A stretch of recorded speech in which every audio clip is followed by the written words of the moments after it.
Hi, this is Alexis from the Kiteboarder magazine. This is the 2011 Surf Expo. I'm here with Adrian at Underground. How are you doing, sir? You've got some amazing looking boards. Let's walk through them. Cool. Good to be here again. Yeah.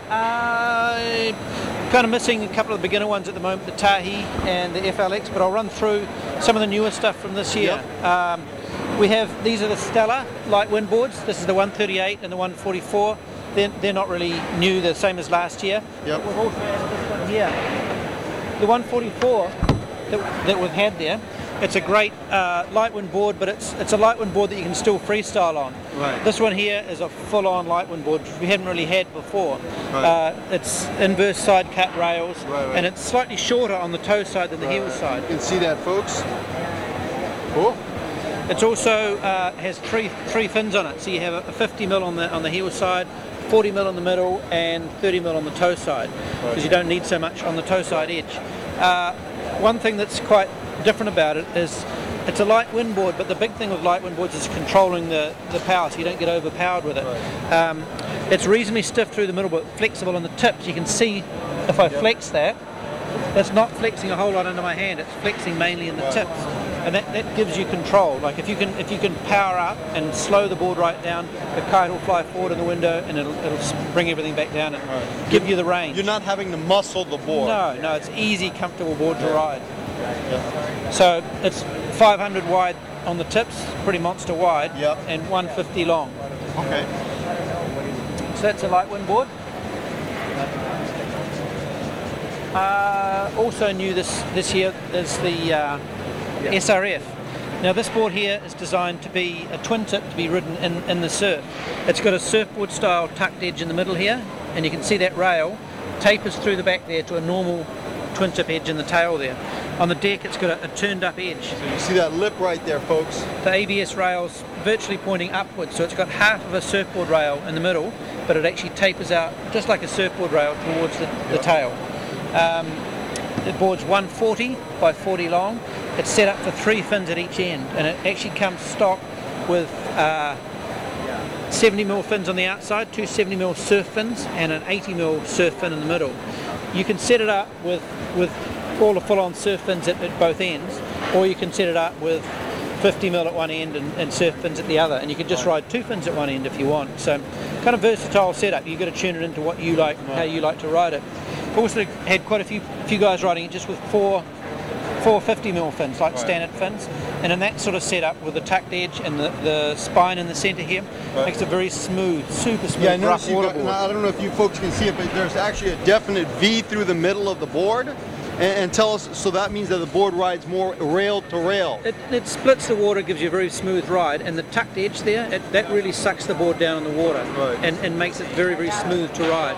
With the surf fins in it, it carves, like a lot of twin tips, as you carve them, they'll start the carve nicely, but at the end of the carve, they get all skittery and skaty. Right. This thing here seems to drive right the way through the turn. Very, very nice. So it's a new style of riding, and it's going to take a while, I think, for people to catch on to it, because it's more like riding a skateboard in a park rather than riding a surfboard on a wave. We also do a 148 by 43, like a bigger version of this as well. Okay.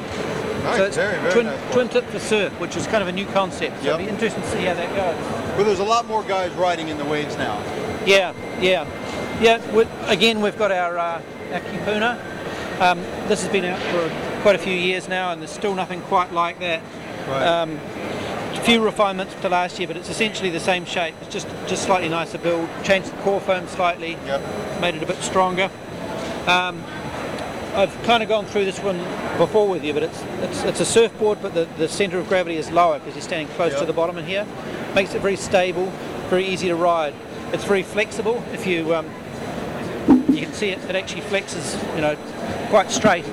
That flex in the board means it soaks up a lot of chop, and when you're riding a surfboard, like this sort of board, the Kipuna is really, really easy for people to learn to ride a surfboard style board compared to a surfboard. Right. A lot of people coming off a twin tip, they just can't quite cope with the whole concept of it. Transition yet. This is really, really easy, and it's a great board for that. The name of the board's Kipuna. and Yep. Kipuna means whatever you want it to be, and it Yep. kind of fits the board. Some people ride it with no fins, some people ride just 2 fins, 3 fins, strapped, unstrapped. You can ride it however you want, set it up for you. And it's got the full EVA grip on the top, so you can move your foot around so you don't have to worry about Yeah, slipping. you kick it in the water, stand on it backwards, ride it out, flip it around so the fins aren't touching, and Cool. anything you want to do with it. It's a versatile, fun board to ride. Okay. So there's a couple of surf weapons there. Also, we'll go over the Crypt. The Crypt, we had this was new last year. This is a refined version of it, but it's fairly similar. One of the differences in this board is it's got a PU, it's a polyurethane rail. You can kind of poke your fingernail into it. It's slightly soft, slightly rubbery. Yeah. Compared to ABS. One of the things, if you build a board with full carbon top and bottom like this, it can get really, really stiff and uncomfortable to ride. With the polyurethane rail, it's kind of softer, and it sort of allows the carbon the top and bottom to move past each other a little bit. So the board's still got a really nice, comfortable flex. But you don't have that vibration. No, it's not so rough. I'd actually say, even though this is full carbon, it's probably slightly softer than the Styx board, which is just glass construction, because this has got the ABS hard rail on it. Right. On the base of it, it's got a really prominent spine and a double concave out by the rail here. These spines here split the water and give it a smooth ride, but the spine running through the tip here and the crease in the tip section here, what that does is provide a stiffness through the tip here, and it encourages the tip of the board to twist. So one side twists on the other side, but the center still stays the same. Well, it's still got flex. It's not totally unflexible in the middle, but it's controlled flex. So when you lean on it, you can actually see, like when I press on this, you can actually see that the tip. You see that it actually twists off. It doesn't kind just of like bend. a wingtip. One side moves and the other side moves. Yeah, it just provides an axis for the board to flex around through there. So that in turn means sharper turns? It means that the board carves more naturally, and coming out of the turn, it flexes straight again and drives you out at the end of the turn. You don't have to muscle it through much? No. We've tried to, with all of the boards, like right through from the Tahi, the entry-level one, right through the top-end board, we've tried to taper the boards very smoothly. You can see there's no great big steps in the deck of it. By tapering it smoothly, you can make the board bend in a very smooth way. If you have a step there, it's going to bend like a door hinge, and that creates a point of stress, and also it doesn't flex as nicely and provide a smooth surface for carving. Very important that the rail is smooth, the outline is smooth on the rail. Across the tips is just for fun. These don't really do anything. Okay, cool. Now, what size does this come in? This comes in a 32 and a 35, same as last year, but we've also added a 127. Had a bit of demand for that last year, so absolutely. Added that size to it as well. Yep. Cool. Now, if they want to find out information more about all these boards, where can they go? Undergroundkiteboards.com. Got everything on there. Yep. Okay. Well, thank you so much, Adrian. No worries. Cheers. Cheers.